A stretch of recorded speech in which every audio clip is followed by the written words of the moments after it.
The NFL is a league built on decisions.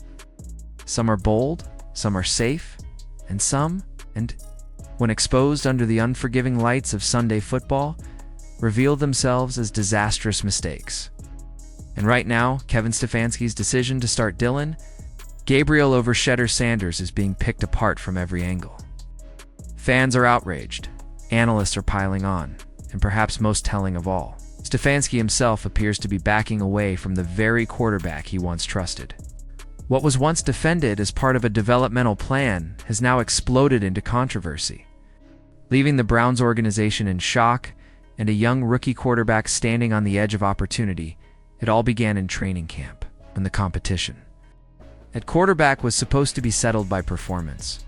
Sanders, the rookie with pedigree, charisma, and the composure of a seasoned veteran, showed flashes of brilliance every time he touched the ball. His accuracy was undeniable, his ability to read defenses evident even against veterans. And perhaps most importantly, he carried an aura of leadership that teammates seemed to gravitate toward, yet for reasons many still don't understand. Stefanski kept him on the sidelines, refusing to give him first-team reps. While Gabriel was shuffled into the spotlight, Sanders was relegated to observer status, his potential confined to drills and scraps of preseason action. That decision planted the seed of controversy. Fans began to ask why a player with such obvious promise wasn't even allowed the chance to compete on equal footing. Analysts noted that it looked less like a fair evaluation and more like a carefully managed narrative, one where the outcome had been decided long before the games began. When pressed, Stefanski insisted his focus was on the development of all players, not just Sanders. But the phrasing felt hollow, more excuse than explanation, and for many, it was the first red flag that something deeper was at play.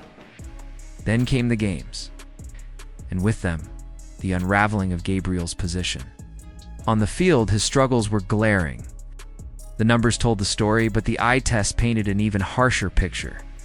He produced no touchdowns, failed to make explosive completions, and squandered opportunities despite being surrounded by the support of the first-team defense. Instead of steadying the offense, he stalled it.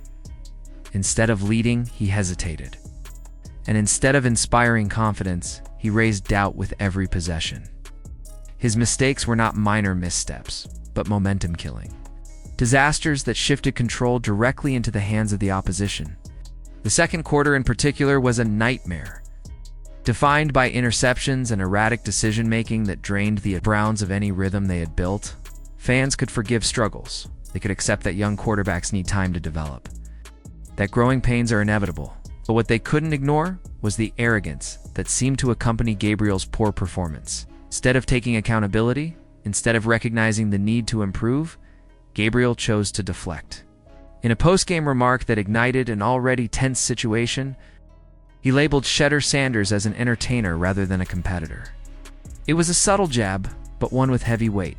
Here was a quarterback who had just collapsed under pressure, taking aim at the very rookie many believed deserved his spot. To fans, it was reckless. To analysts, it was tone-deaf. And to Shedeur's loyal supporters, it was fuel for a fire already burning hot. Analyst G. Bush didn't hesitate to call it what it was: unnecessary and reckless. He reminded everyone that Gabriel had been hyped as the quarterback with near-superhuman processing skills, likened to a Skynet-level machine capable of reading defenses with machine-like precision. But in reality, the execution didn't match the reputation. Instead of proving himself on the field, Gabriel was waging a war off it. One against Sanders' fanbase, a fanbase as loyal as it is massive, and one that has never taken kindly to seeing their quarterback disrespected. Yet even as Gabriel's flaws mounted and his jabs at Sanders sparked outrage, Kevin Stefanski stood firm, at least initially. Reports began surfacing that the coach was doubling down, not only refusing to elevate Sanders, but even pushing the idea that he was injured. That clam of an oblique injury seemingly appearing out of thin air was the breaking point for many. Enter Stephen A. Smith, who blasted Stefanski in a way only he could. On national television, Stephen A. accused Stefanski of fabricating the injury narrative altogether, calling it nothing more than a smokescreen designed to protect Gabriel and keep Sanders sidelined without sparking outright revolt. To Stephen A., the evidence was clear. Sanders had shown too much promise in earlier appearances for there to be any legitimate reason to bury him. The timing of the injury claim, arriving just as key roster decisions loomed, was too perfect. It looked less like medical truth and more like strategic deception. Fans agreed. Social media erupted with claims that Sanders was being sabotaged. Theories swirled that the Browns organization was afraid of the attention and controversy that would follow if Shedeur were to seize the starting role so early. Others believed Stefanski feared losing control of his locker room to the rookies. Undeniable magnetism. Whatever the reason, the perception was now set. Shedeur wasn't being fairly evaluated. He was being silenced. But football has a way of cutting through narratives. Eventually, the truth played out on the field. Dillon Gabriel, given the chance to validate Stefanski's faith, instead exposed the very flaws critics had warned about. Against a tough defense, he not only failed to rise to the moment, he crumbled under it. 2 turnovers, both self-inflicted, swung the momentum entirely. The plays were not the mistakes of an inexperienced quarterback finding his footing, but rather the decisions of one who lacked the poise to command the offense. The boos from fans told the story, and even Stefanski, faced with the undeniable, could no longer pretend otherwise.